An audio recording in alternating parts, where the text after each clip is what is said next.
একজন বিরাট ধনী ব্যক্তি তার বাগানবাড়ির পুকুরের পিছনে কুমির পুষতেন। হঠাৎই একদিন তিনি ঘোষণা করলেন, যে ব্যক্তি তার কুমির ভর্তি পুকুরটি সাঁতরে পার করতে পারবে তিনি তাকে তার অর্ধেক সম্পত্তি লিখে দেবে, আর তা না হলে তার সুন্দরী মেয়ের সাথে সে ব্যক্তির বিয়ে দিবে।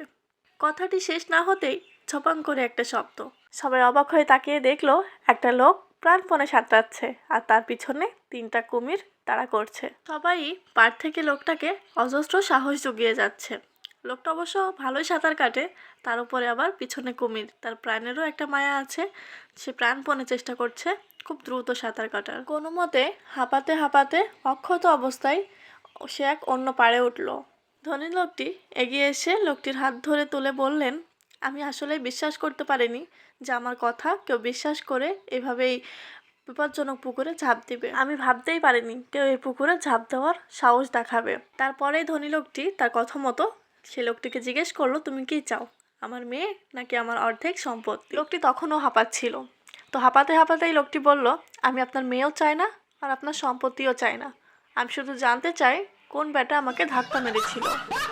এই গল্প থেকে আমরা শিখতে পারি যে জীবনের কঠিন পরিস্থিতিতেও শান্ত থাকা এবং নিজের বুদ্ধিমত্তাকে ব্যবহার করা প্রয়োজন। অন্যরা আমাদের বিপদে ফেলার চেষ্টা করলেও আমাদের নিজেদের সাহস আর বুদ্ধিমত্তাকে ব্যবহার করে সেই বিপদের মোকাবেলা করা শিখতে হবে। ছেলেটি যদি ঘাবড়ে যেয়ে পুকুরে হার মেনে নিত তাহলে অবশ্যই তার জীবনটা কুমিরের হাতেই যেত, কিন্তু সেই কঠিন মুহূর্তে সে একদমই ঘাবড়ে না যেয়ে প্রাণপণে চেষ্টা করে সাঁতরে পারে উঠে গেছে।